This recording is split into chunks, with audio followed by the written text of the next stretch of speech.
স্ত্রীর প্রতি ভালোবাসা। মূল বক্তব্য শেখ রাতেব আন-নাবুলসি।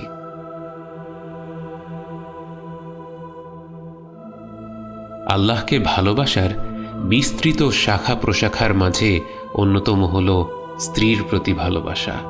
কারণ তিনি আপনার জীবন সঙ্গী, কারণ আল্লাহ আপনাকে আদেশ করেছেন তাকে ভালোবাসতে। আল্লাহর নবী সাল্লাল্লাহু আলাইহি ওয়াসাল্লাম আমাদের এমনটাই শিখিয়েছেন। তিনি বলতেন, আলহামদুলিল্লাহিল্লাযী রাযাকানি হুব্বা আয়েশা। সকল প্রশংসা আল্লাহর জন্য, যিনি আমাকে আয়েশার প্রতি ভালোবাসার রিজিক দিয়েছেন।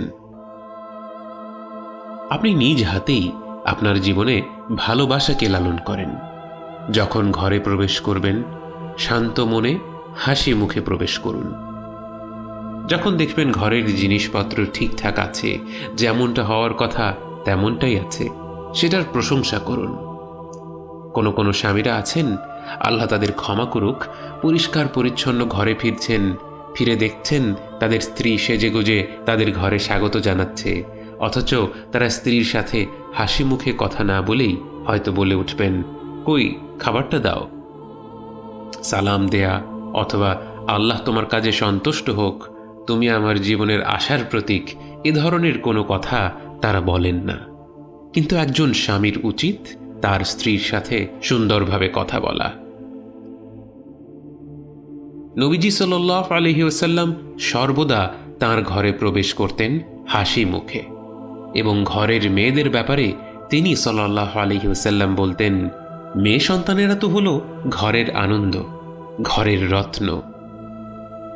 আমার সাথে অনেকে ফোনে পরামর্শ চায়। আমি দেখেছি খুব কমন একটা সমস্যা হলো স্বামীরা তাদের স্ত্রীদের সাথে গল্প করেন না। আমাকে একদিন এক যুবক বলল, আমার এঙ্গেজমেন্টের পর আমার হবু স্ত্রীর সাথে এমনও হয়েছে যে টানা 13 ঘন্টা কথা বলেছি, কিন্তু এখন বিয়ের 2 বছরের মাথায় আমাদের যেন আর কথাই হয় না। না আমার ভাইয়েরা, ভালোবাসা প্রস্ফুটিত হয়, প্রসারিত হয় প্রতিটি হাসির লালনে, প্রতিটি প্রশংসার লালনে, কৃতজ্ঞতার বহিঃপ্রকাশের লালনে, দুঃখ প্রকাশ ও ক্ষমা চাওয়ার লালনে।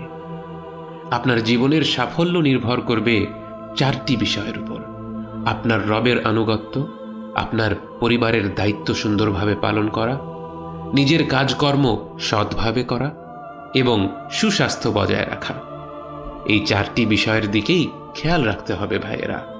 আংশিক সাফল্য বলে কিছু নেই, বরং এই সব কিছু সামষ্টিকভাবে আপনাকে সাফল্য এনে দিবে।